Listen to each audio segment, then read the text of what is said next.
وَيُقِيمُونَ الصَّلَاةَ وَمِمَّا رَزَقْنَاهُمْ يُنْفِقُونَ۔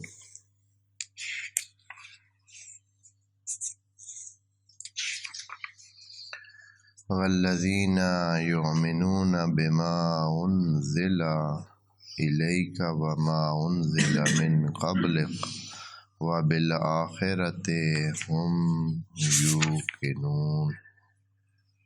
صدق اللہ العظیم۔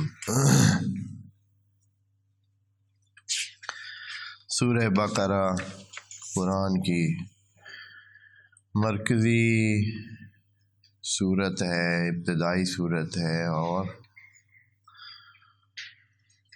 اسلام کے اور ایمان کے، یا یوں کہہ لیں کہ انسان کے اور اللہ کے درمیان رابطے اور بندھن کے جو ڈھب ہے، آداب ہے، جو طریقہ کار ہے، جو اس کی حد ہے، وہ سب کا سب وعلیکم السلام یا اس میں سے بڑا حصہ انہی ابتدائی صورتوں میں ہے، اور اس میں سب سے پہلے سورہ بقرہ ہے۔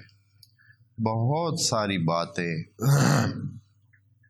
سورہ بقرہ میں ذکر ہے، یعنی یوں کہہ سکتے ہیں کہ دین کا، اسلام کا، ایمان کا، تقوی کا، صلاحیت اور صالحیت کا، وعلیکم السلام، اور جو بھی دین سے مربوطہ مسئلے ہیں ان کا جو میجر حصہ یا زیادہ تر حصہ ہے وہ انہی ابتدائی صورتوں میں ہے، اور سورہ بقرہ ان میں سے ایک ہے۔ تو یہ جو ابتدا میں گفتگو ہوگی، چونکہ بہت سارے موضوعات ایک دم شروع ہو جاتے ہیں، اس میں بہت ساری باتیں جو کہ مسلمان جاننا چاہتے ہیں یا جاننی چاہیے یا عملاً ان کو اپنانا چاہیے، اس لیے ہمیں سورہ بقرہ کی ابتدا میں تھوڑا آہستہ سے اس کو آگے چلنا ہے، اور ہر جگہ پہ رک کر اس کی وضاحت کرنی ہے، کیونکہ یہ ابتداء قرآن ہے، تو ابھی سے ہی ساری وہ باتیں جو بات بھی آئے گی تو اس پر تھوڑا ہمیں رک کر اس پر ڈسکس کرنا پڑے گا، تاکہ مسئلہ سامنے آ جائے اور اس کے جو جوانب یہاں ہماری اس بحث کے قابل ہے، جو تقریباً تمام مسلمانوں کو، تمام ایمان والوں کو جاننے چاہیے اور قرآن کے حوالے سے جاننے چاہیے، تو وہ ذکر کیے جائیں۔ ہر چند اس کی بہت زیادہ علمی اور گہری باتوں کو ہم یہاں ذکر نہیں کرتے۔ جس آیت پر ہم پہنچے ہیں، آیت نمبر 3، اس میں جو الفاظ ہیں، بسم اللہ الرحمن الرحیم، الذین یؤمنون بالغیب ویقیمون الصلاۃ ومما رزقناہم ینفقون۔ یہاں جملے میں الفاظ ہیں جن پر بات کرنی ہے، یؤمنون، پھر بالغیب، پھر ویقیمون، پھر الصلاۃ، پھر رزق، پھر انفاق۔ یعنی ایک آیت ہے، لیکن اس میں کم از کم 7 یا 6 باتیں بن رہی ہیں، 6 باتیں ایسی بن رہی ہیں جن کو دیکھنے کی ضرورت ہے، جن کو پرکھنے کی ضرورت ہے اور سمجھنے کی ضرورت ہے۔ پہلا جو لفظ ہے الذین، تو خیر یہ موصول ہے جمع کے لیے، اور اس کا مطلب ہوتا ہے کہ وہ لوگ، یعنی متقی جو پہلے ذکر ہوا ہے اس کی تشریح کے لیے، اس کی تعریف کے لیے، اس کے بیان کرنے کے لیے الذین لگایا ہے کہ یہ متقین وہ لوگ ہیں جو ان خصوصیات کے حامل ہیں جو ابھی ذکر کرنے لگے ہیں۔ پہلی خصوصیت ان لوگوں کی جو متقی شمار ہوتے ہیں. خدا کریم نے متقی بہت دفعہ قرآن میں ذکر کیا ہے، ہو سکتا ہے آپ کہیں سینکڑوں بار تقوی اور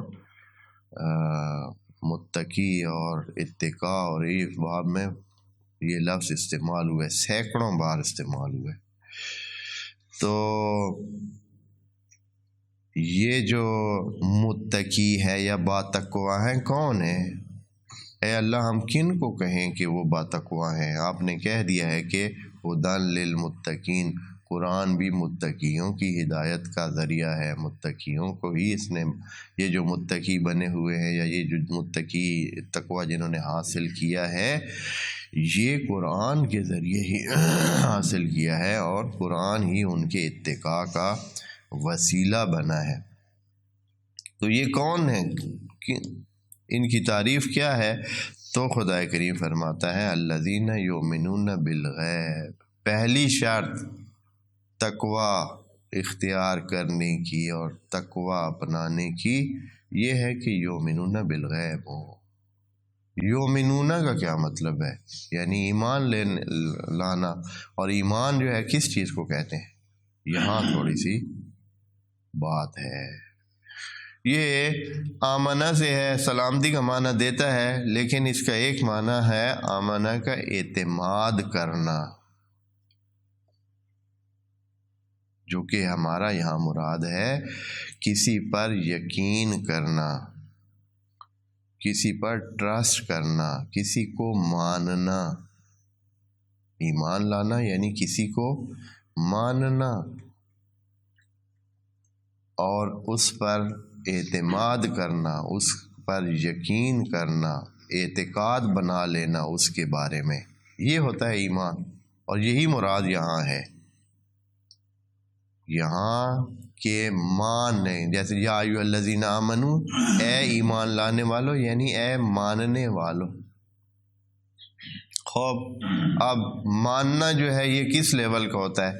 خوب جتنا انسان کا اعتماد کسی پر، جتنا کسی پر یقین یا کسی چیز کا یقین، اتنا ہی اس کا ایمان. خود بخود ہی ایمان کے درجے یہاں سے ہی پتہ چل جاتے ہیں کہ ایمان ایک درجہ دار چیز ہے. درجے ہے اس میں، خود بخود ہی درجے بن جاتے ہیں. اس لیے کہ کسی کا بھی جو یقین ہوتا ہے کسی چیز کے بارے میں وہ ایک جیسا نہیں ہوتا ہے. ہر بندے کا جس چیز کے بارے میں بھی اعتماد ہو، یقین ہو، عقیدہ ہو، وہ مختلف ہوتا ہے دوسرے سے. پس ایمان خود بخود ہی کیا بن جائے گا؟ مختلف بن جائے گا، درجات بن جائے گا. اس لیے قرآن میں بھی خدا کریم نے مومنین کے بارے میں کہا ہے کہ ہم درجات، مومنوں کے درجات ہیں، درجے ہیں، ایک جیسے نہیں ہیں سارے مومن. اچھا، اب جو یہ ایمان لے آنا ہے اور اعتماد کرنا ہے کس پر؟ بالغیب. غیب پر ایمان لانا پہلی علامت ہے متقیوں کی. وعلیکم السلام. یہ بہت مہم لفظ ہے. غیب کے بارے میں مسلمانوں میں اتنا رولا ہے. اب انشاءاللہ اس کو جب سمجھ آئے گی تو یہ بہت آسان ہے، اور اگر سمجھ نہ آئے تو بڑے ہی مسئلے بن جاتے ہیں، اور سننے سے ہی بندے الرجک ہو جاتے ہیں، یا سن کر ہی کچھ کہتے ہیں کہ یوں ہے، کچھ کہتے ہیں یوں نہیں. اب انشاءاللہ اس کی تھوڑی تفصیل آپ جانیں گے تو آپ اس کو بہت اچھی طرح سمجھ لیں گے. یؤمنون بالغیب کا اگر بہت مختصر الفاظ میں معنی کریں تو یعنی جو عقل سے کام لیتے ہیں. یؤمنون بالغیب یعنی جو عقل سے کام لیتے ہیں. دو ہی چیزیں ہیں ہمارے پاس کسی بھی چیز کو پرکھنے کے لیے، کسی چیز کو جاننے کے لیے. دو طریقے ہیں، ایک حس کا راستہ ہے، ایک عقل کا راستہ ہے. حس یعنی یہی ہمارے 5 جو احساس کرنے والے اعضاء یا 5 احساس کرنے کے ذریعے ہیں ہمارے جسم میں. ہاں، چکھنے والی زبان ہے، سونگھنے والا ناک ہے، سننے کے لیے کان ہے، دیکھنے کے لیے آنکھ ہے، اور مس کرنے کے لیے پورا جسم ہے، ہاتھ سے کریں، پاؤں سے کریں۔ تو یہ 5 ذریعے ہیں۔ جب یہ کسی چیز کو محسوس کریں تو ہم اس کے بارے میں جان لیتے ہیں کہ یہ چیز ہے۔ ایک یہ ذریعہ ہے اور ایک اس کے مقابلے میں ذریعہ ہے عقل کا، یعنی ہم ایک چیز کو دیکھتے نہیں ہیں اس آنکھ سے، لیکن پھر بھی اس کو دیکھتے ہیں۔ ایک چیز کو سونگھتے نہیں ہیں، لیکن پھر بھی اپنے عقل کے ذریعے وہ خاص چیز پتہ چلا لیتے ہیں، خاص قسم کی بو کا، بیان کے ذریعے مثال کے طور پر۔ یا اسی طرح کتنی چیزیں ہیں کہ ہم اپنے عقل کے ذریعے ہی ان تک پہنچتے ہیں۔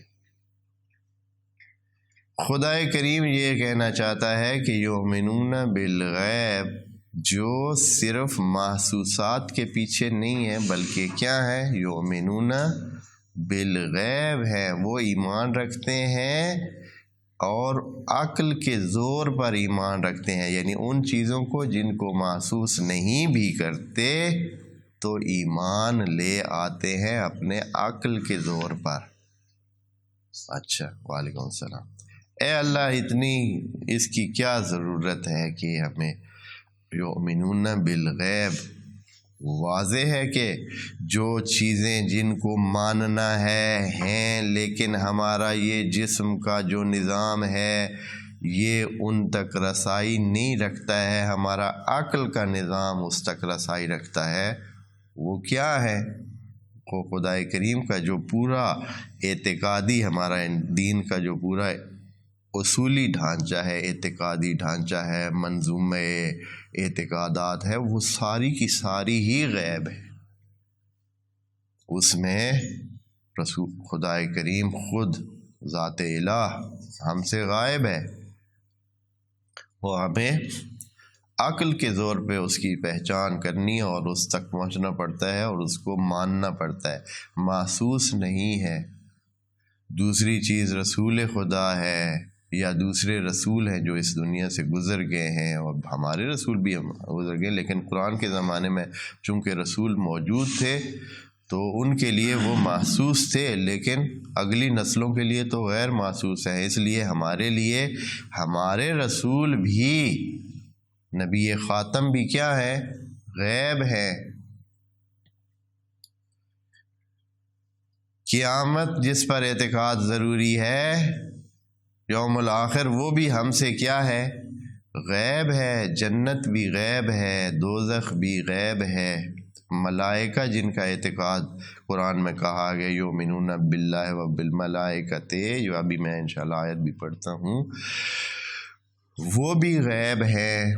پچھلے رسول جن کا خدا کریم نے کہا اعتقاد ان پر بھی رکھنا ہے۔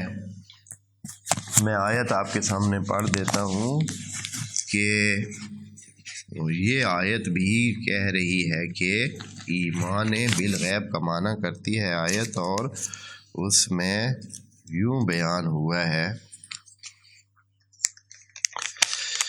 ایک دوسری آیت میں یہ چیز موجود ہے،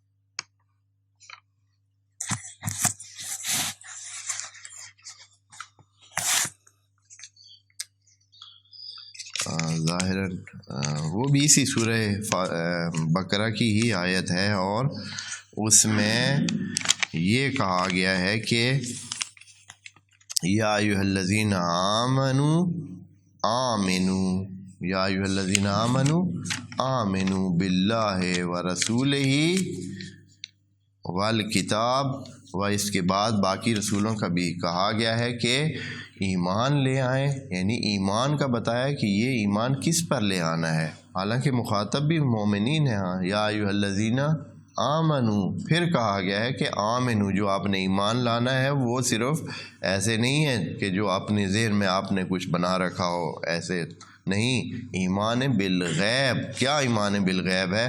آمنوا باللہ ورسولہ والکتاب الذی نزل معہ والکتاب الذی انزل من قبلہ، اس طرح سے پہلے جو کتابیں نازل ہوئی ہیں اور جو رسول پہلے آئے ہیں ان تمام کو آپ مان لیں۔ یہ طریقہ ہے ایمان بالغیب کا۔ پس جو چیز جس پر ہمیں ایمان لانا ہے وہ سب کا سب ہی غائب ہے۔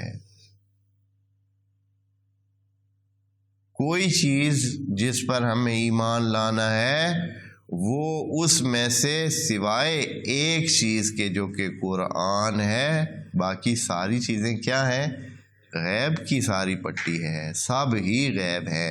ہاں وہ کتاب جو آخری کتاب نازل ہوئی ہے وہ ہمارے سامنے ہے اور ہمیں اس پر بھی ایمان لانے کا کہا گیا ہے۔ تو یہ جو ہے ایمان بالغیب ایک بہت بڑی، پھر اس کی وضاحت چونکہ آگے دوسری آیت میں خدا کریم نے بتا دی ہے کہ غیب سے مراد یہ ہے کہ چونکہ زیادہ تر وعلیکم السلام یہ عقل والا کام ہے، اور خود قرآن کو بھی ماننا صرف اس کے صرف ظاہری اس حصے کو تو نہیں ماننا ہے، بلکہ قرآن کے اندر جتنی بھی باتیں ہیں ان میں سے زیادہ تر باتیں خدا کریم کی بتائی ہوئی ہیں، اور وہ ساری کی ساری کیا ہیں؟ ایمان بالغیب کے زمرے میں ہی آتے ہیں، چونکہ قرآن کے محتویات کا بہت بڑا حصہ اللہ کی بتائی ہوئی باتوں پر ہے، اور اللہ کی بتائی ہوئی باتوں پر اعتقاد بھی ایمان بالغیب ہے، اس لیے کہ ہم نے تو نہیں دیکھی ہوئی بات۔ اور غیب کس چیز کو کہتے ہیں؟ اصل میں یہاں سے ایک اور بات نکل آتی ہے کہ غیب کیا ہے۔ اس غیب کا اگر معنی پتہ چل جائے تو یہ جو بحث لگی ہوئی ہے اور کہ کون غیب جانتا ہے اور کون غیب نہیں جانتا، آیا اللہ کے علاوہ بھی کوئی غیب جانتا ہے یا نہیں جانتا؟ وہ مسلم ہے کہ کچھ غیب ایسا ہے جس کو خدا کریم جانتا ہے اور دوسرا کوئی بھی نہیں جانتا، وہ عالم الغیب والشہادہ ہے۔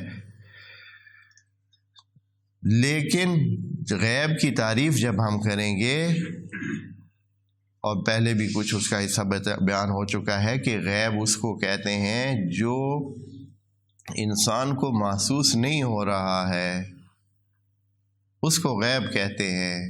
اور اب یہ غیب جو ہے ہماری اپنی زندگی میں بھی بہت ساری چیزیں غیب کا نام ان کو دیا جا سکتا ہے کہ وہ ہمیں پتہ ہے لیکن ہمیں محسوس نہیں ہو رہی، ہم نے دیکھی ہوئی نہیں ہے۔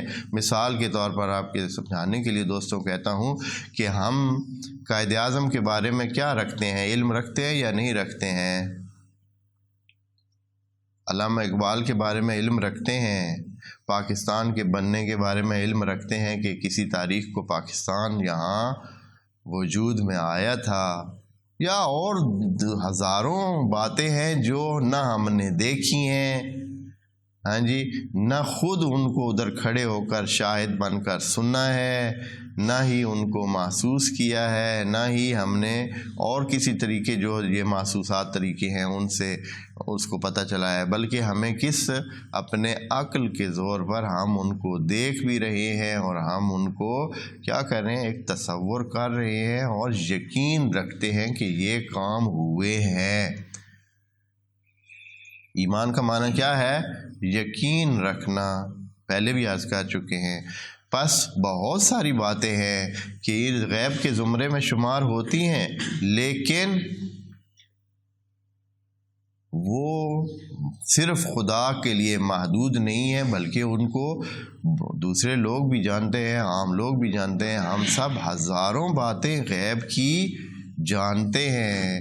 پس یہ جو غیب کا خدا کریم نے قرآن میں کہا ہے کہ وَلَا يُظْهِرْ عَلَىٰ غَيْبِهِ أَحَدًا، وہ اپنے غیب پر، وہ غیب ہی اس نے کہا ہے، وہ غیب ہی کا بات واقعاً ایسے ہے کہ جو غیب اللہ کو معلوم ہے وہ غیب کسی کو بھی معلوم نہیں ہے، ہو بھی نہیں سکتا ہے، اصلاً کیپیسٹی ہی نہیں ہے کہ اللہ کے جانے ہوئے غیبوں پر کوئی بندہ مطلع ہو سکے اور جان سکے، اور وہ جو معلومات اس کے پاس ہیں وہ تو علم محض ہے، اس کی معلومات نہیں پہنچ سکتی سوائے مگر جن کو وہ کیا کرے، بتائے۔ جیسے ہمیں خدا کریم نے بتایا ہے، ہمیں جنت کے بارے میں بتا دیا ہے، وہ ہم بھی اللہ نے بتایا ہے تو ہم عالم الغیب نہیں بن گئے۔ خب کون کہتا ہے کہ ہمیں جنت کا نہیں پتہ ہے؟ اگر وہ کہتا ہے کہ جنت کا اسے نہیں پتہ ہے تو پھر وہ اللہ کو مانتا بھی نہیں ہے۔ ہمیں اللہ کے بتانے پر جنت کا پتہ چل چکا ہے، جہنم کا پتہ چل چکا ہے، وہاں بہت سارے عذابوں کے انداز پتہ چل چکے ہیں، بہت ساری جہنم کی زندگی اور جنت کی زندگی کے بارے میں بہت کچھ جو قرآن میں موجود ہے سارا ہمیں پتہ چل چکا ہے۔ ہم اس سارے کے بارے میں کیا آ چکے ہیں؟ عالم الغیب ہو چکے ہیں۔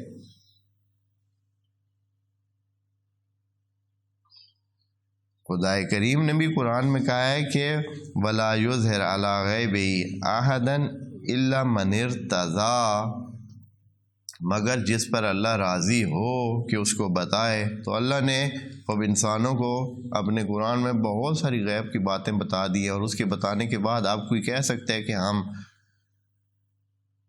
عالم الغیب نہیں ہیں؟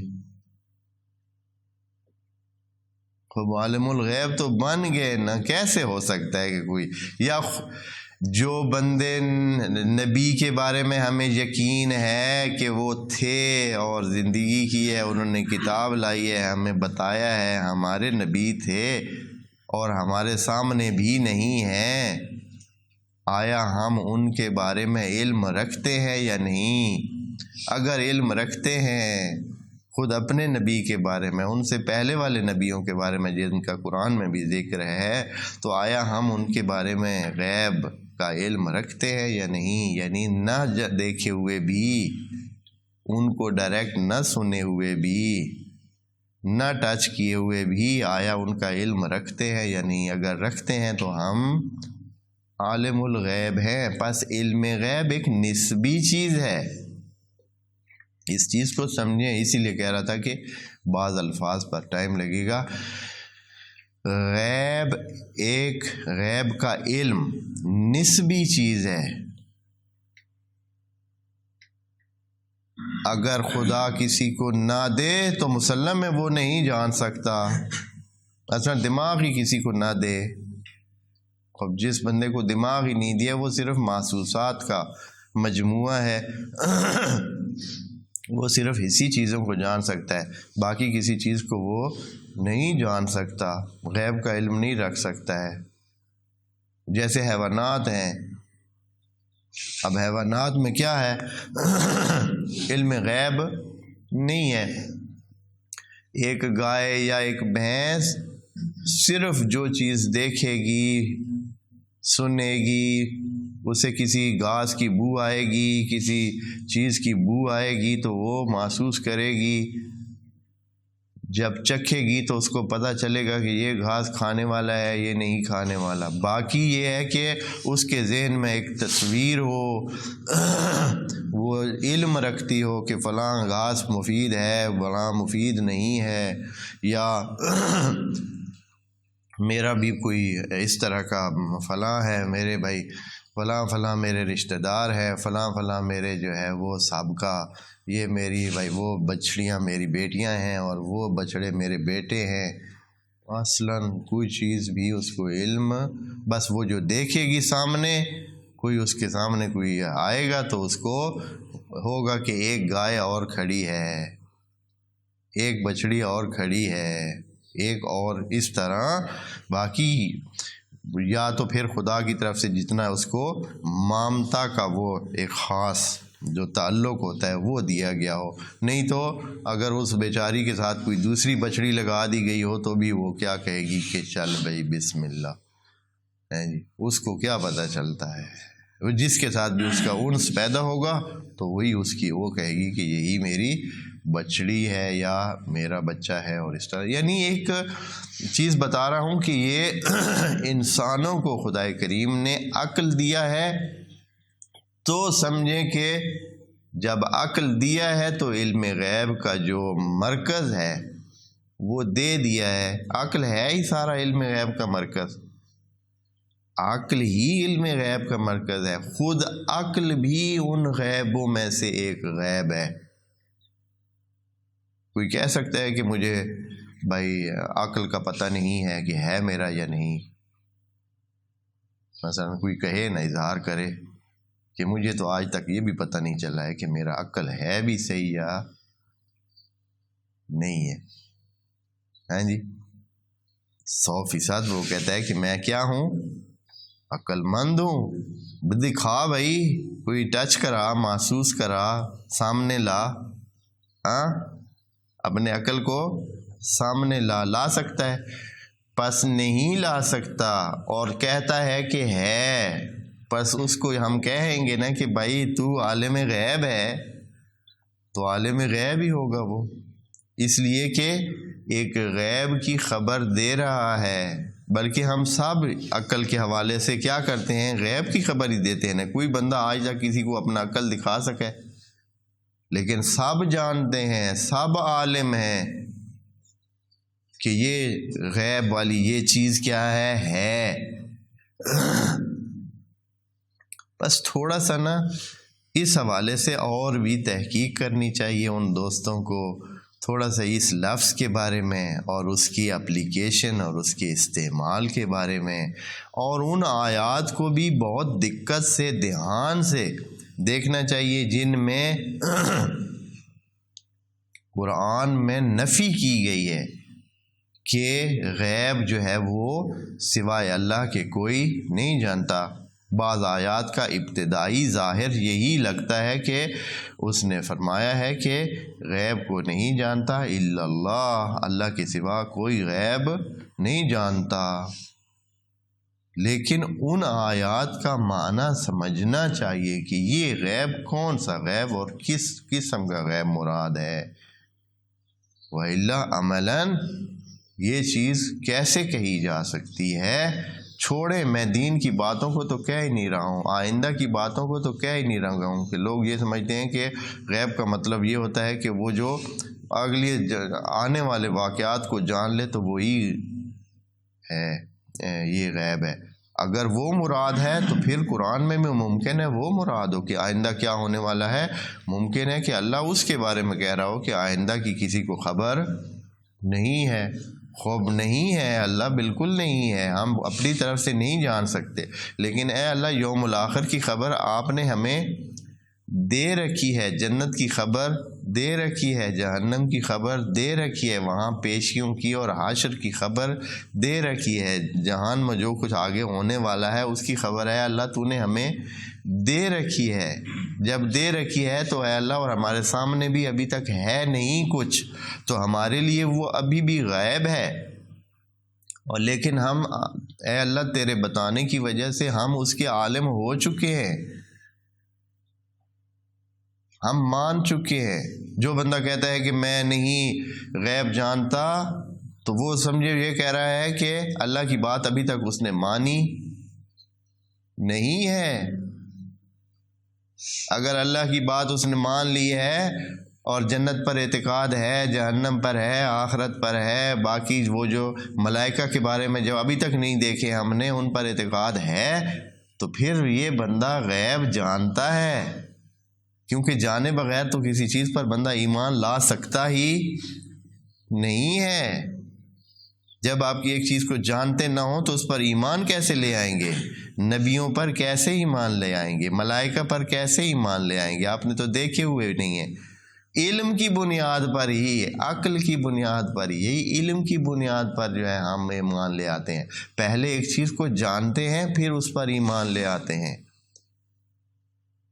کبھی بھی کوئی بندہ کسی بے جانی چیز پر لا علم ہوتے ہوئے کسی چیز پر ایمان لا سکتا ہی نہیں ہے. کہے کہ بھائی اچھا میں جانتا تو نہیں ہوں، جی پتہ نہیں کیا چیز ہے پر میں اس پر ایمان لاتا ہوں، میں اس کو مانتا ہوں. بھائی کوئی اس کی حد و حدود، کوئی کیا خدائے کریم کی بھی ذات کو ہم نہیں جانتے، لیکن اس کی صفات کو جانتے ہیں کہ وہ خالق ہے، وہ مالک ہے، اس نے بنایا، کوئی ہے جو بھی ہے وہ جس نے بنایا، ہم اسی کو مانتے ہیں۔ اتنا ہم جانتے ہیں، جانے بغیر کبھی بھی کوئی بندہ علم نہیں رکھتا ہے۔ پس علم غیب تو ہمارے یعنی علم غیب کا جاننا ہمارے ایمان کا جزو بن جاتا ہے، اس کے بغیر تو کوئی بندہ مسلمان اور مومن ہی نہیں بن سکتا ہے۔ یہی لفظ یؤمنون بالغیب،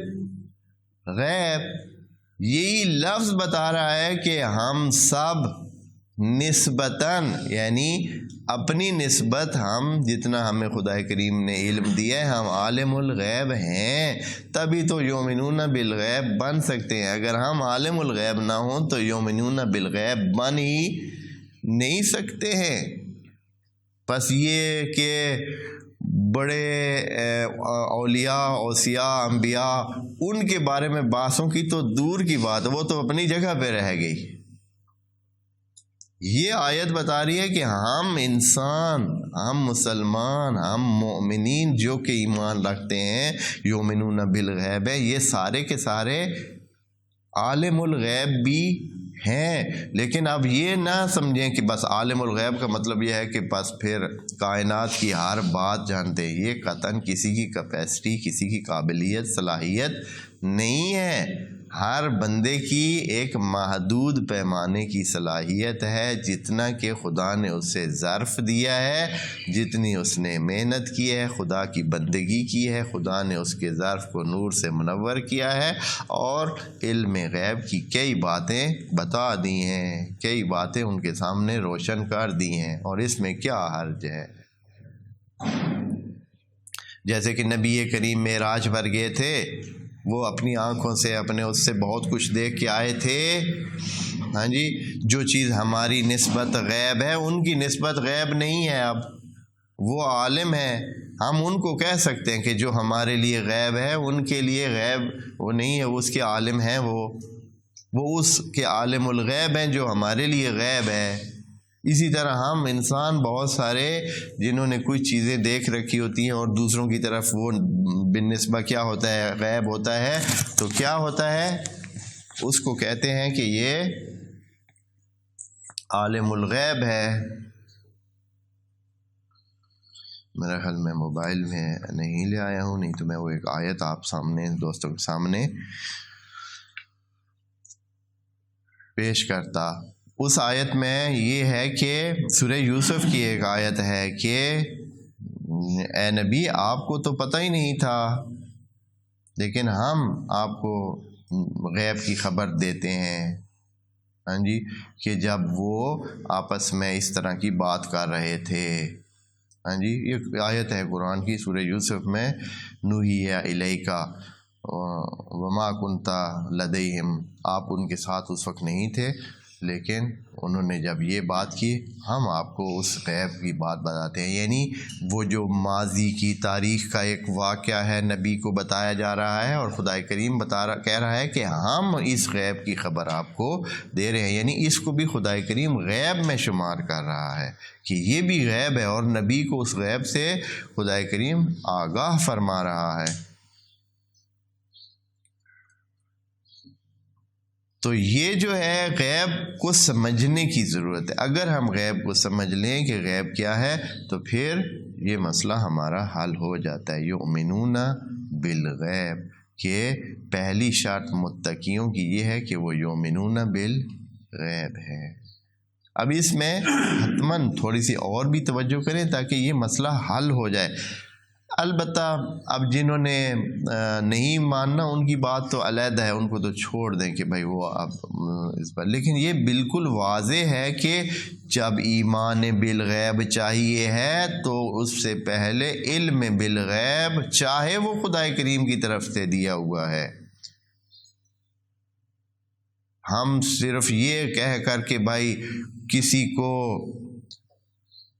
کو علم غیب ہے ہی نہیں سرے سے، یہ تو بالکل نہیں کہہ سکتے ہیں۔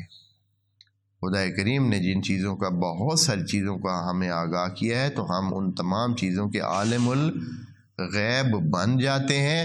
بس یہ کوئی اچھوت چیز نہیں ہے کہ ہم کہیں کہ اچھا عالم الغیب ہونا تو کیا ہے، یہ تو ناممکن ہے سوائے اللہ کے یہ لفظ۔ ہاں البتہ عالم الغیب والشہادہ وہ جو خدا کریم ہے وہ الغیب ہے، یعنی ٹوٹل جو غیب ہے اس کا تو علم صرف اور صرف کیا ہے، خدا کریم کے پاس ہے، اور وہ شاہد بھی ہے ہر چیز کا اور غیب بھی ہے، غیب کو بھی جانتا ہے۔ لیکن ہم انسان بھی محدود پیمانے پر خدا کے بتائے ہوئے اس کے مطابق کیا ہے، جانتے ہیں، اور ہمیں بھی بہت کچھ غیب کی باتیں پتہ ہیں جو محسوس نہیں ہے، اور یہ چیز بہت واضح ہے۔ یہ اسی قرآن کی اسی آیت یؤمنون بالغیب سے ہی آپ اندازہ کر سکتے ہیں۔ پس یؤمنون بالغیب کہ وہ ایمان لے آتے ہیں بالغیب۔ پس آپ یہ بات بھی سمجھ لی کہ خدا کریم جیسے کہ پہلے بھی عرض کیا ہے کہ انسان کس کی طرف متوجہ ہے، انسان کیا چاہتا ہے، انسان حس کی طرف گرائش رکھتا ہے، حس گرا ہے، حس کو ماننا چاہتا ہے۔ انسان کا خاصہ یہ ہے کہ وہ حس کو مانتا ہے، اور سامنے جو چیز ہو، جو مشہود ہو، جو جس کو دیکھ سکے، سن سکے، جس کے ساتھ بات کر سکے، چکھ سکے یا ٹچ کر سکے، تو وہ اس کو مانتا ہے۔ تو خدا کریم کہتا ہے کہ انسان یہ ایمان نہیں ہو سکتا، اس طرح ایمان نہیں چلتا ہے، ایمان عقل کی بنیاد پہ چلتا ہے، یعنی عقل کے ذریعے جو چیز تمہیں پتہ چلتی ہے اس کو بھی مانے، اس کو بھی مانے۔ پس انسان کو پہلے خدا کریم یہ امتیاز دیتا ہے کہ انسان تو حیوان سے بالا تر ہے، اور تجھ میں یہ امتیاز موجود ہے کہ تو عقل کی بنیاد پر چیزوں کو مانتا ہے، صرف حس کی بنیاد پر نہیں مانتا، تیری شان بالا تر ہے۔ پس متقیوں کا پہلا خاصہ یہ ہے کہ وہ عقل مند انسان ہوتے ہیں، عقل کے زور پہ چیزوں کو مانتے ہیں، صرف دیکھ کر یا ایک حیوان کی لیول پر کہ جو محسوس کر کے چیزوں کو مانتا ہے۔ اور ان کو آپ 100 بتاتے رہے ایک گائے کو کہ تمہارے سامنے خطرہ ہے، ہاں تمہارے سامنے خطرہ ہے، اب اس کو نہیں پتہ چلے گا جب تک کہ اس کے سامنے خطرہ آئے گا نہیں۔ آپ 1000 دفعہ اس کو بتا دیں کہ بھائی خطرہ ہے تو اس کو نہیں پتہ چلے گا۔ جیسے ہی وہ خطرے کو دیکھے گی یا کوئی آواز سنے گی، سارے حیوانات اس طرح جب وہ آواز سنیں گے تو اس وقت وہ کیا کر جائیں گے، اس کا دھیان کریں گے۔ لیکن خدا کریم متقیوں کے بارے میں کہتا ہے کہ متقی وہ جو ہے جو اندیکھے بالغیب، یعنی اندیکھے ان سنے بغیر محسوس کیے بھی اس خطرے کو بھانپ لیتے ہیں اور اس سے بچنے کی کوشش کرتے ہیں۔ یؤمنون بالغیب۔ انشاءاللہ اس کے بعد اگلا لفظ ہے وَيُقِيمُونَ الصَّلَاةَ، جو کہ ہم انشاءاللہ اگلے سیشن میں عرض کریں گے اقامہ صلاۃ کیا چیز ہوتی ہے۔ والسلام علیکم ورحمۃ اللہ وبرکاتہ۔